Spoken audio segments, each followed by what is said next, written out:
There's a movement brewing, and that movement is the MeTotal lifestyle.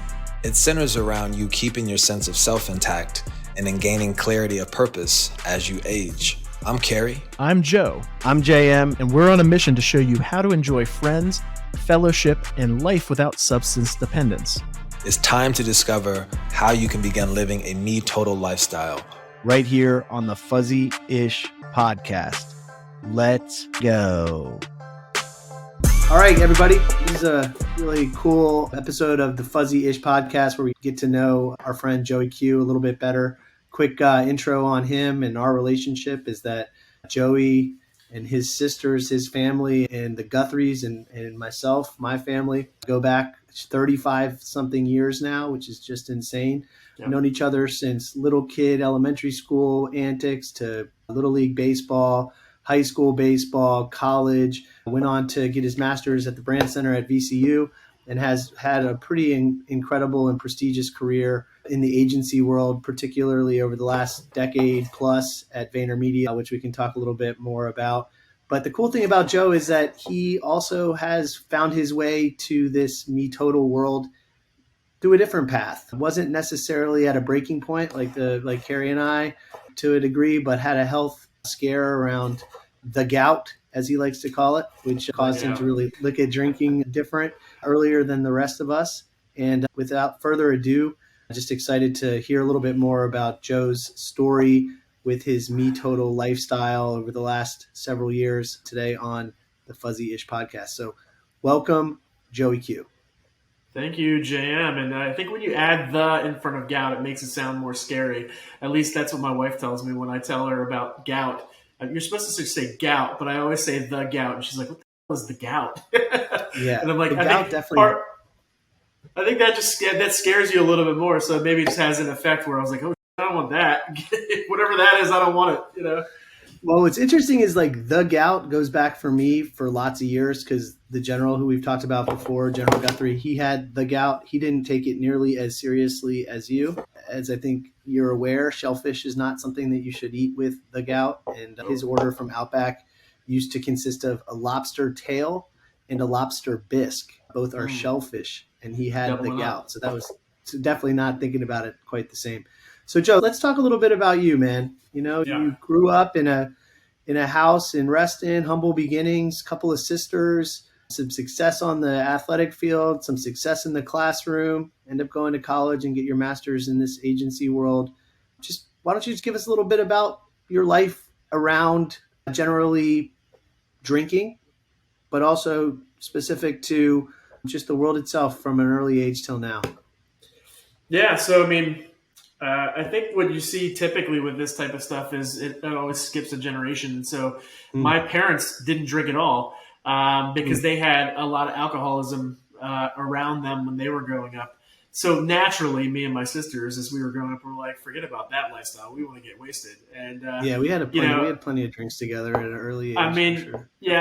I can recall kegs on our street. When I used to live on Barton Hill, I can remember there being kegs down the street. Barton at Hill, stand up, Jason Marshall. When I was as young as 14 years old. So I definitely got introduced to it at a really young age. And it just kind of stuck with me for the better part of, 30 years almost. Mainly just because, wherever I was, whatever friend circle I was in or whatever you consumed on entertainment or television or movies or music or whatever the case may be, alcohol was something that was always glorified. It was something that was, what you did when you were having either, if you're getting ready to have a fun time, you drink alcohol. If you're stressed, you drink alcohol. If you're pissed off, you drink alcohol. If you're sad, you drink alcohol. So that's just kind of hardwired into our brains. But anyway, in terms of the next succession of my career, I actually went through some depression at an early stage. I was super heavy at one point. I was like 300 and something pounds. And it was so bad that I decided that was one of the main reasons I didn't go to college straight out of high school. I didn't know what I didn't know what I wanted to do. About that. B, my life was a complete mess. I was drinking all the time. I was smoking pot. I was doing all kinds of bad stuff. Let me ask you a question before you keep going. Before your parents didn't drink, they sort of harbored a more sober MeTotal lifestyle from an early age. You were drinking with me in a lot of cases. Your sisters were drinking. What was their reaction? How did they, as parents, click in with you when they obviously knew that was what was going on and you were struggling? Like, what was the message like at that stage of your life, specific to the decisions that you were making?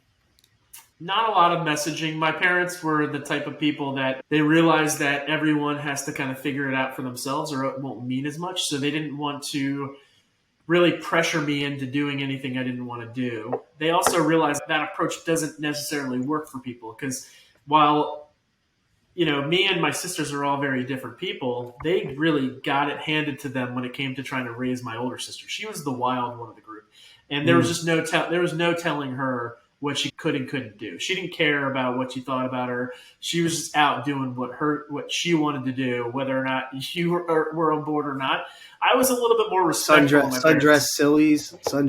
Yeah, like dancing on bars. Dancing on bars, doing all kinds of stupid shit. I was a little bit more respectful of my parents, I think, back in those days. So even though I did a lot of stuff that they wouldn't necessarily approve of, I made sure to cover my tracks. I also had a very good example of how not to behave if you wanted to piss them off in my sister. So as long as I figured out how to be responsible with my consumption and kind of like covering up my tracks behind me, like when I'd sneak out at night and stuff like that, they never really bothered me about it, And then when I got into the years between high school and college, between like 18 and 21, that's probably when I was at my worst. And but funny enough, it wasn't because of the alcohol. It was just exacerbated by the alcohol. So it was really because of my weight and the struggles that I had mentally with really how I felt members of the opposite sex looked at me, right? Like when you're that young and you've got hormones raging through your body, all you want to do is find a girlfriend or a member of the opposite sex. But I was getting tons of bad feedback in terms of like, every girl I liked, the feedback loop was they didn't want to have anything to do with me.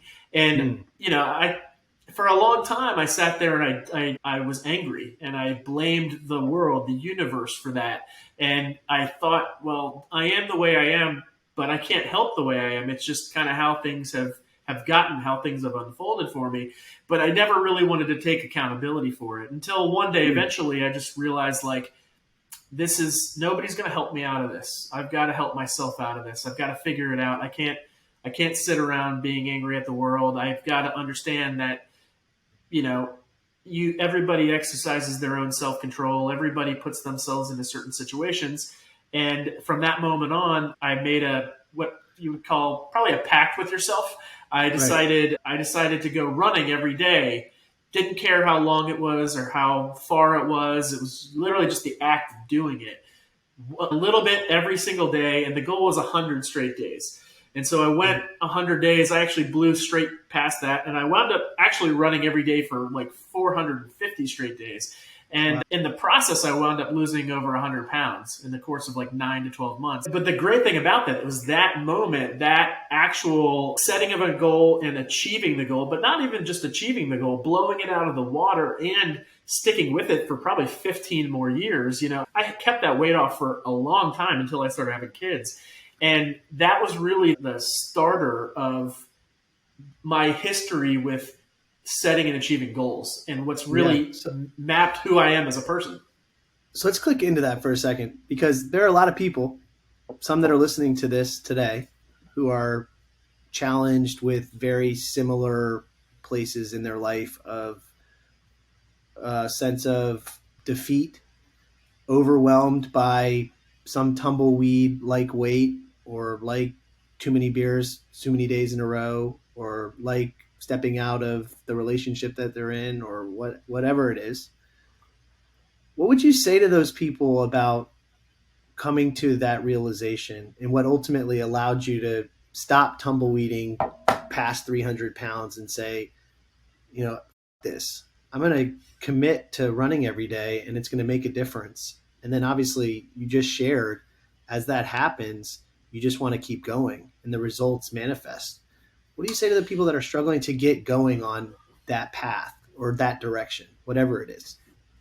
I'd say one of the things that was the hardest for me at first, that eventually once I got over, it kind of created a big unlock, was at the very beginning of it, I was very consumed with what would this look like?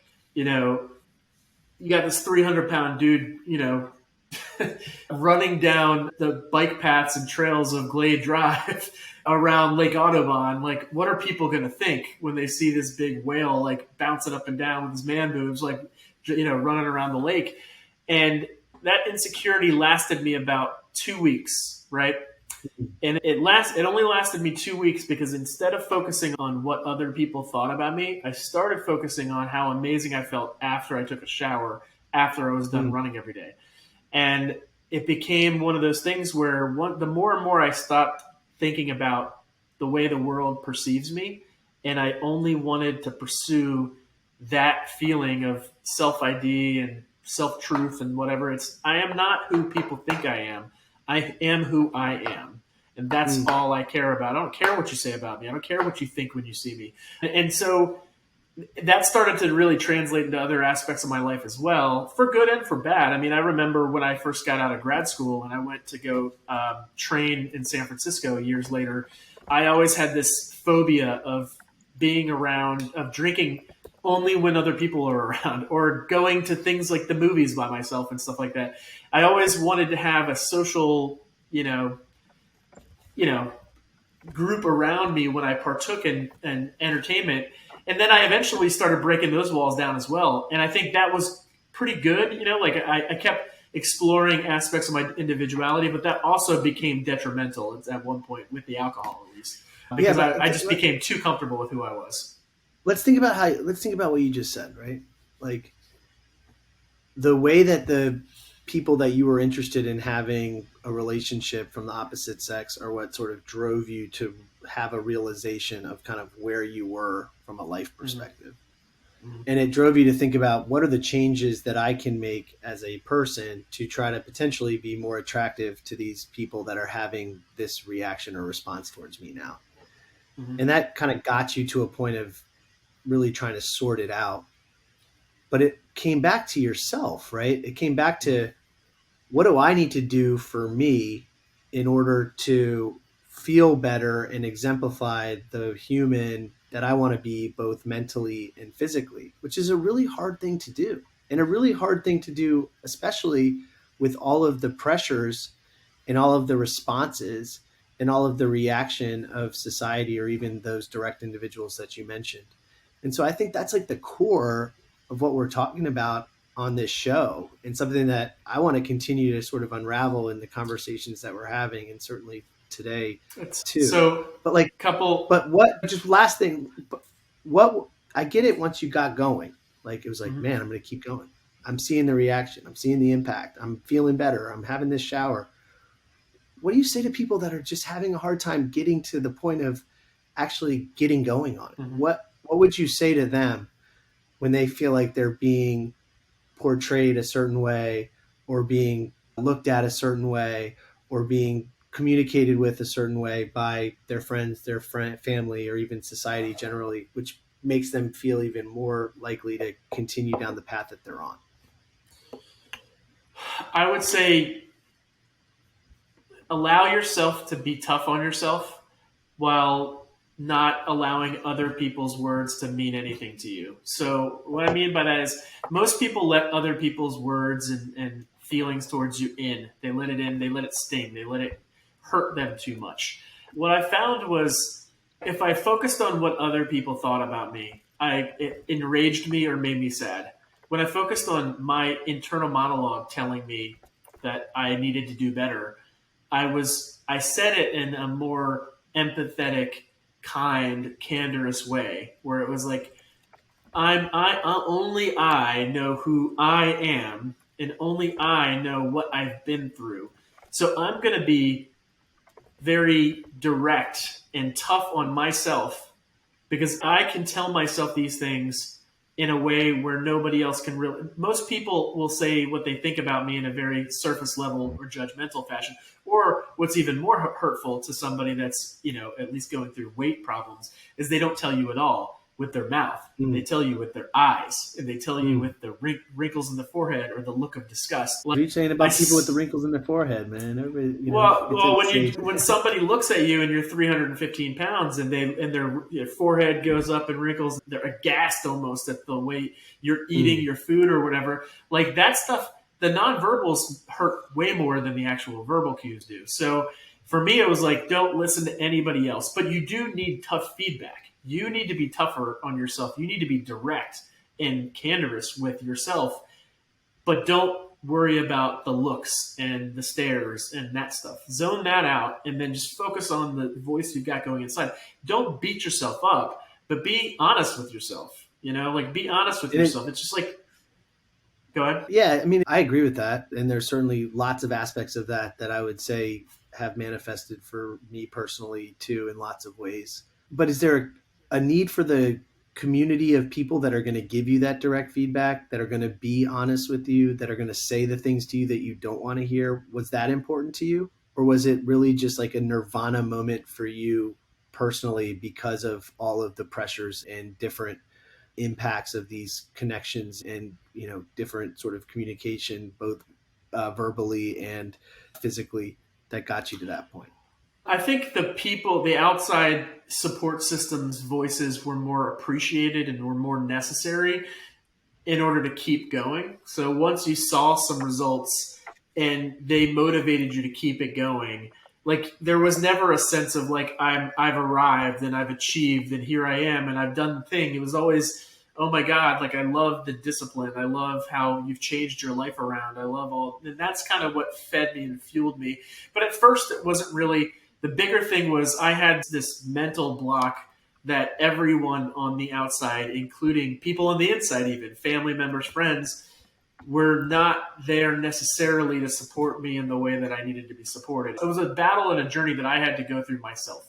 The problem with my addiction to food or my addiction to being lazy or my addiction to drugs and alcohol had nothing to do with my friends. It was all about me, Right. So, and I think the thing that I dealt with more and the thing that I was probably the least excited about or most upset about was how much I had let myself tell myself that I was a victim. That it was, I was a victim of my circumstances, a victim of my surroundings. But, and then I realized once I started getting honest with myself and I started realizing I'm not a victim. I'm not a victim of my surroundings. If I was, then why isn't my little sister 300 pounds? And why aren't my friends? Like it's not. So yeah, I mean, it goes back to like my childhood. I was always a heavyset kid. And I think I let that kind of stuff swirl out of control because there was times in which I let the things that other people say that were close to me mean too much or occupy too much space in my brain or my heart. And I was bummed out about that. So this gets like super deep, and I know we're talking about you today, so this will be probably a to be continued, but lots of conversations that I've been having recently with people in my life, personally and professionally, where they're having challenges or are in the midst of adversity or have a really dark place in their heart specific to some topic. What you just said ends up being what we focus on, which is no one can tell you how you need to change or act or behave or whatever it is in order to make you feel better. Ultimately, you have to do what makes you feel better. And you have to find the right path to a place where the things that you're doing, going for a run every day that was going to be 100 days turns into 500 days, 100 pounds gone, is ultimately what allows you to find better clarity and better comfort and better love for yourself. Nobody can help you to that point. That has to be something that comes from you. And I think we're challenged as people, as humans, as dads, as spouses, as friends, as family, as colleagues, to encourage others to find that as well, which is a lot of what we're talking about here on MeTotal, is that like we want to be selfless and we want to be empathetic, both good and bad, for those around us. But in order to do that, or in order to for real connect with other people, you have to have that level of comfort with yourself. And it starts directly with you and what's in your heart. And so I appreciate you sharing that in the way that you did. Let's transition. and come back to that, because I do think that's like the crux or core of what we're trying to talk about here, and want to find an ability for people to feel comfortable to talk about their same challenges with us. Go ahead.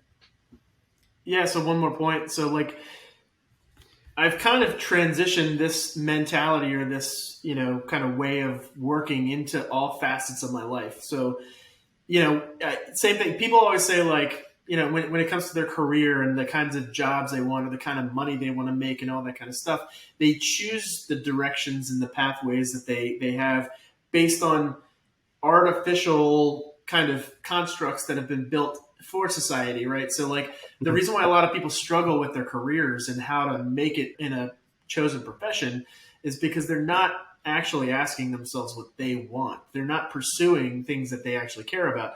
They're pursuing things that other people have told them to care about, right? And they're pursuing amounts of money or a house or a status or a certain type of wife or somebody that can give you a certain family size. What I've done with my life effectively is I've figured out a way to zone out all the noise, focus on what I care about, and let all of those other things follow me, right? So I tell people often, I mentor tons of kids in my industry, and I tell them, I've never made a single decision because of money. I do things that I want to do, and I do them really well, and money follows me around, right? And so I did the same thing with my weight loss journey. I didn't go out making the decision to lose 100 pounds. I made the decision to run every day. And because I ran every day, I lost 100 pounds, right? It's a lifestyle shift. It's a mentality shift, right? It's just a little tiny wrinkle, right? But you have to at least have that first springboard of motivation inside of yourself, right? It's the same. You've probably coached some people or mentored some people. How much does it drive you insane when you beat your head against the wall, you give all the great advice, and they still don't do it because they don't want it? Or they're or the influence from the outside is too strong. Especially if you look at generationally, and there's all kinds of data around this. You ask the Gen Z or this new alpha generation what they want to be, famous or rich. And then the next question is, well, and they have no idea. And they're being influenced by all of these noises, both directly and indirectly, since there's all this channel of information all of the time. And the reality is that's not how you get there. And life is too short not to be happy, right? These days go by fast. And if you're not happy, then what was the point? And so, even Gary, who you work so closely with, always talks about start with what you're passionate about and the rest will come. I think that's like such an important sort of theme of what we're talking about even today with your story is start with what makes you happy. So if making you happy is moving towards not being 300 pounds and going for a run that's 10 minutes this day and maybe an hour or 100 days from now is the path to get there, great, because eventually you're going to be 100 pounds lighter. Start with a story about how it starts with us, and then we can be better humans for those around us and hopefully start to exemplify a world of better good and kindness and empathy for one another and call it MeTotal. And maybe it turns into a really big thing. We don't know, but here we are talking about it, trying to find time in our busy days to have these kinds of conversations because we know it matters. And we know there's lots of people out there that are lost the way that we were for so long. And now we've found some at least place to put this passion towards and have the support of our brothers or the people that are on this show, brothers and sisters. That's something. And so, and I appreciate the ability to have these conversations because it has so much meaning. And we don't have any idea if it's going to make us rich and famous. Don't really care. It's a responsibility because this is something that has made a big difference in our own lives. And we've started to uncover has made a big difference in some other people's lives. But ultimately, it doesn't go anywhere without the commitment of yourself and to your best self and to the person that you want to be outside of all the noise. So let's pivot real quickly to your MeTotal, what we're defining as your MeTotal walk, right? So you get into your career, you have an enormous amount of success. You're early in what was called the vlog scene back then. with Gary, you know, riding around in whatever that SUV was with like a camcorder getting passed around and stuff. Like I remember that. And that was like not that, I mean, it was a long time ago, but not that long ago. To think that like stadiums were being sold. It was like 8 years ago, I think, something like that. It was 2015 is when he did, yeah. But now the dude's getting on like live Instagram with thousands of people jumping right on to hear what he has to say at his like beach house, and he's talking about some stadium that's going to be full with people that want to talk about their different crazy NFTs or marketing or media or social or just their content. That's pretty crazy, man. And you were a big part of that. So that, I mean, for me as an observer, that's a neat aspect of your story that I'm sure we can talk some more about. But it was also centered around beer. I mean, Anheuser-Busch or InBev was a big part of your guys' business, continues to be. And obviously your walk with alcohol took a pretty significant detour at some point within that process. Let's talk about that. Let's talk about sort of like how that all came about, but also just how kind of interesting it was and dynamic in the sense that your customer was the greatest or largest American beer company on the fucking planet. Yeah, that was a wild ride. I started with Gary in 2014, and right away, Anheuser-Busch was one of the first clients. Like, my job coming in was to grow portfolios within his universe, like make big, huge, multi-million-dollar portfolios out of these opportunities. And that was probably the best example of me doing that. So, I mean, I worked on a couple. It's really easy to do that, right? Like, just, you know, start a conversation and make it a gazillion-dollar portfolio relationship. So. Yeah, so I mean, I worked on outside of alcohol, I worked on like Johnson and a few other things, but really I made my bones within the AB InBev space and took that from one brand, and it was Shock Top. That was the first brand relationship we had in those hallways, and we were doing like $300,000 or $400,000 a year on that brand. But then within 2.5 years, you know, my account ballooned up into like 15 brands. We were running digital AOR for pretty much every brand inside of the ABI walls that were like the big national or global brands like Budweiser, Bud Light, Stella, Michelob, Natty, you name it in that portfolio, we touched it. By the way, there's a Stella 00 now. And I know, I heard. Yeah. So, I was pretty integral in the build out of the teams that worked on that, on a lot of the work that went out the door. Part of my influence on what we were doing there was it was in a weird era of social media where, you know, Facebook had dropped organic reach down to 1%. It was pretty much pay to play. So a lot of agencies had to get into paid media in order to see some results. And we were a company that didn't really do a ton of that when I got there. But over the course of, I'd say, the 5 or 6 years that I managed that account, the way I got my team motivated and inspired to work on that business was by committing to the mobile phone and saying, we're going to be the best in the world at designing videos for this device and the best in the world at distributing videos to those devices. It's based on a lot of anecdotal, you know, insight that I was getting from like Mary Meeker reports and just like honestly just looking at the market and seeing what was going to work. But we rose to prominence. We did a lot of really great viral work. We made a big name for ourselves in that era. But as you can imagine, you know, there's not a more high-profile portfolio out there in the world of advertising. You know, maybe like Nike and stuff like. But when you like sat back and you watched movies about advertising when you were a kid, it was like accounts like Budweiser and Bud Light and Stella and like Coke and Nike and all these different brands. So I was operating at that level of my career, which was, you know, it's a blessing and a curse. It's a blessing in the sense that like, man, I would never give back those years. Like, but the perspective that I got on like what it's like to operate a brand at those levels and the sheer humanity involved in making those things happen. It's just knowledge that I have that I can apply towards. Tell people all the time, can't teach experience, dude. Good or bad, teach that stuff. So that makes a lot of sense to me. But as you can imagine, you know, a brand or a holding company like AB InBev, 300,000 people worldwide. They're in every major city in the world. They've also got super high standards. They've also got a lot of agencies in the mix. It's very stressful. It's very pressure packed. There's a lot of competitions happening. And they, by the way, just happen to want to make sure that you understand their product and like their product and, you know, you're consuming their product when appropriate at certain dinners and stuff like that. So yeah, it got to the point where it was around me all the time. We had beer fridges on our floor.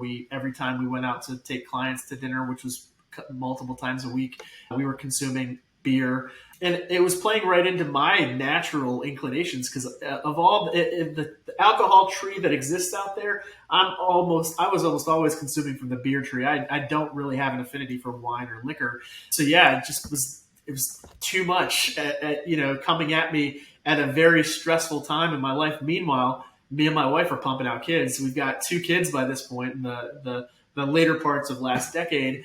And When's number 5 coming? We got to get number 4 in first, which is coming in August. That's right. I understand. Number 4 is coming in August. So when's number 5 coming? I know what number's coming. It's probably got to be pretty. I turned 44 yesterday, so I don't have that many more years to be cranking these kids out. But yeah, so I didn't hear you say never though. So let that be. Let's put a pin in that. Could be a fit. So alcohol just became too big of a problem. Like, my kids were too young. I didn't like being drunk around them. I didn't like being hungover around them. I didn't like being intoxicated around my coworkers or my clients, and it just was happening too much. So I was already kind of predisposed at that point. I'd say this is like 2018, 2019, like before I moved to LA, where I was looking for reasons to get out of it. And I went to the doctor in June to have a physical, and the doctor said, you don't have the gout, but if your uric acid levels continue to creep up, you're going to get into a point where you're going to have gout, and it's probably going to be a problem for the rest of your life. You're going to have to be on medication, all that kind of stuff. So I highly recommend you don't consume as much yeast as you do. and so after that advice, I just quit cold turkey and never went back. That was, I want to say, I didn't really like memorialize the date because it didn't seem like a alcoholism thing. It didn't seem like this thing that was going to loom. I didn't even know if I was going to quit for the rest of my life. I did. I quit cold turkey because I thought I had to. And it was something around like June 9th or June 18th or something like that of 2018. And the rest is history. Once I got over like 1 or 2 years, I just stopped even having a desire for it anymore. I still partake in the non-alcoholic stuff, but really just because I like to be social and I like to have something in my presence, not because I crave it or anything. So that's my beginning, and that's I wouldn't say it was like a abrupt thing that happened because it was building up. I had a steam for a while. Like, I had been thinking about getting out of drinking for a while. And to the point that we were discussing earlier, I was never going to make that jump until I wanted it for myself. And at that point, right, I wanted it for myself. I didn't want it that bad before that, or else I would have quit earlier. Yeah, no, it makes total sense. I think one of the things I wanted to wrap up on, or the question that I would ask is, if you think about when that happened and you started to scale back drinking or really stop drinking altogether, and the conversations that you had with people about why that was, and certainly there was the health reasoning that gave you kind of an out. Now that you have this story and the conversations that we're having around this movement, how has that shifted, right? So when you get asked that question now, how do you find the response different today in 2023 than it was in 2018 or whatever year that was? I find so nobody really I never felt like people were disparaging me for not drinking when I first stopped drinking, but there was a lot of people that I think were confused, where they were just like, why would you ever want to stop drinking? Like, it just never dawned on them that would be something that somebody would do. And I think it's probably you're a victim of your own surroundings, right? You think about me, I work for one of the biggest and best marketing companies in the world, and we're around clients. It's super high-end, high-performing marketing, and you're in big cities and you've got young people, and that's what you do. You're not hanging out with a bunch of people that don't drink. That's people drink. You go to meetings, you drink afterwards. You get stressed out, you drink afterwards. So I think if I was in a different environment, maybe it would have been different. But in my particular unique instance, they didn't really get mad at me. I wasn't like a buzzkill to them, but they were confused. They didn't know why I would stop drinking.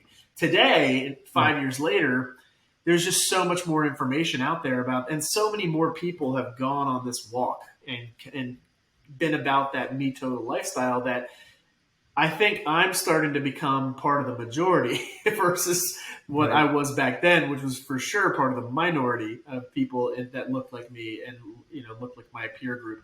So it's especially now that I'm in my 40s, and a lot of people that I converse with, in a social setting outside of like my direct team members who are obviously quite younger than me, but peer wise and like just friendship wise, friends in my neighborhood, friends dating back to when I was in high school or college. Like, even if you don't quit drinking alcohol, like intentionally, a lot of people really taper off when they get older. Like, I think it's natural. They're just not going out as much as they used to. It's a lifestyle thing that you just can't keep up. And not only is it not healthy for you, it's expensive and it's ridiculous. Yeah. It's hard to keep up that lifestyle. So now it doesn't feel like I'm doing anything to be intentional and be special. I'm just living my life. The only thing that I'm doing to be intentional and try to do something great for other people is this podcast. And hopefully all the good that comes from this will be something that I can, feel really great about for the rest of my life. Yeah, no, I love that. And I think that's a good way to close. I think one of the themes that I heard and I want to make sure that we highlight is there is a world that's more accepting of this topic and this willingness to take a look at alcohol consumption generally and to call it whatever you want, which is a movement in the right direction. And certainly I think is going to be beneficial to society as a whole. And if we can be some part of that or some small contributor to that message and to that community, we've done our job. And certainly I think we've achieved what we've set out to do here. So Joe, appreciate you sharing. Happy day after your birthday. Much love from this DC area down to Tennessee. And let's be in touch. Cool. And we've come to that part of the show where we are going to get into today's news and notes of what's going on in the MeTotal landscape. So JM, I pulled up an article today. It's coming from our lovely neighbors in the north from Canada. Restaurants and bars brace for the biggest alcohol tax jump in 40 years. And so the subheader goes on to say, Canada's restaurant industry is bracing for the biggest jump in the country's alcohol excise duty in more than 40 years, spurring warnings the tax hike could force some bars and restaurants to go out of business. So, we're not necessarily seeing this exact same thing happen in the U.S., but it wouldn't shock me if we start to see this make its way down here to the United States. We're obviously going into a weird economy right now. We've been trying to land this recession or soft recession with all the very minute rate hikes over the past 12 months.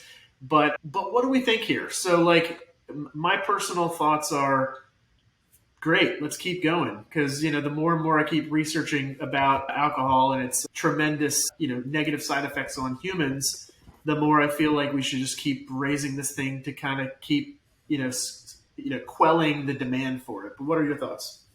Yeah, I don't know. I mean, I guess my initial thought is Canada trying to quell the recession, or are they trying to deter people from drinking? Right. And so I think a lot of this kind of starts there. I think we've seen that with tobacco in the U.S. in a similar sort of time in history where there was a new emphasis or renewed emphasis on the health aspects or negative health aspects of tobacco. So, yeah, I mean, I think I'm all for doing things like this to both quell the economy as well as potentially deter people from drinking. I think I struggle with the fact that they know that people are addicted and they're probably going to keep buying it. And so that, that's why I kind of go back to maybe this is a gap fill on taxes versus really taking a stand against alcohol. And you can see that with like sports gambling here. Do people really want to support sports gambling at a government level? Probably not. Right. But they love how much money they're raking every time somebody makes a wager on their app. So, this is going to have a disproportionate impact on the people that can't afford it to be raised more than it will be for the people that can afford it to be raised. So, you mentioned addiction, and when countries or when municipalities, regions, states, whatever, go through tough economic times, it's not the people that can afford it that are being squeezed here. The people that can't afford it are the ones that are the most addicted to it and the ones that can least afford the tax hike. So there is a little bit of that humanity aspect to it. But at the end of the day, I don't know. I feel like there's something that needs to be done. Like, I think the research on alcohol that's coming out recently, in my mind, in my opinion, focus group of one, is way harsher than we all knew back in those days. I feel like it's more like the information that eventually came out to society around how bad nicotine and tobacco was, right? Like, you didn't know for a long time, then you kind of had an idea, and then eventually it was like, no, this shit is awful for you. It's not doing anybody any favors. I think we're at that point now where, for a long time there was conflicting information where, hey, maybe having a glass or two of wine a day isn't the worst thing in the world for your heart. It's like olive oil. As it turns out, that may not be true at all. It may just be that all alcohol is bad. Yeah, no, I feel that. And like the reality in my mind is it's almost like they're forced to be more transparent, because even the 20 years ago when it was a couple of glasses of wine might be good for you, there was no access to the data or information for just the layman to find out, like, is that true? It's just, okay, that's what's being put in front of us. And it kind of goes back to like the very early days of marketing where it was like, here's this sign that tells you what to do. And that's kind of all the information you get. Whereas now you can find whatever information that you want. Some of it's real, some of it's artificial, some of it's data driven, some of it's influence driven. And so I feel like in a lot of different ways, and especially in this place around alcohol generally, the entire industry, the entire government is having to figure out how best to sort of deliver this news or this information of all of this stuff that they've known for a really long time in a way that it lands a little softer than the reality that 70% of deaths probably have some connection to alcohol, which is something that you can find in a lot of places now. And so I think, it's just as much about the access to information and the access to the information that you want to find and hear today versus even 5 years ago, 10 years ago, certainly 30 years ago. Good. Great. Let's move on to a new topic. We're going to introduce a new segment today and see how the listeners like it. It's called the MeTotal Entertainment Page. So, right. JM, as you know, every day, by the hour, it seems, a new celebrity is coming out as being, launching into this MeTotal lifestyle. Some might call it sober, some might call it sober plus. We call it MeTotal. But anyway, every day, every hour, new celebrities are coming out as putting the bottle down. And in this segment, we want to analyze those people. We want to celebrate them. We want to clap it up for them. And we want to, describe their journey as they go into an alcohol-free lifestyle. And today we hear that Demi Lovato's sister, Madison De La Garza, 21, opens up about her sobriety journey. And she's saying that she feels free. Apparently, the De La Garza Lovato clan, they might be connected with somebody that was on Desperate Housewives back in the day. I think that might have been their mom. So this is a celebrity family out in Hollywood. Demi herself has struggled with alcohol and addiction for years, but has become clean. So, specifically, Demi's little sister, Madison, starts talking about how alcohol and substances had become her best friend. And she needed to figure out a way to live life without the substances. So it was having a tremendous impact on relationship with people in her family, and she was looking to change that. So, kudos for somebody at the age of 21 to really realize this and be self-aware enough to understand that you can't just punt this off for another 15, 20 years and figure it out down the road. Like if you're feeling this way, if you're getting anxiety, and you actually do the A/B testing to see what your life is like with and without, and it's telling you things like, I feel freer now, and the world seems lighter and more colorful. It seems like that's a clear indication that you're going on the right path if you choose MeTotal. But what do you think about Madison's journey at 255 days in? Yeah, I mean, this is cool, right? Like, and I actually think more at a macro level, the neat thing is there is such a acceptance of even talking about this now. So I think going back to some stuff that we've talked about previously around just the way that you can find information or the way that things are promoted or the way that you consume content. I think it was, especially for people in the spotlight, it was not the cool thing to say, I don't drink. Or it was not the cool thing to say that I have found a different lifestyle or a different power or a different meaning by putting the bottle down. And I think what this section of our show, or what this promo of our show really exemplifies, is that there are enough people that are saying this on almost a daily, hourly basis that we can have conversation about it. So certainly kudos to Madison. Kudos to the media for allowing this type of content to make it to our eyes and ears, and certainly, a big part of where we're trying to go here on the FUZZEE'ish podcast.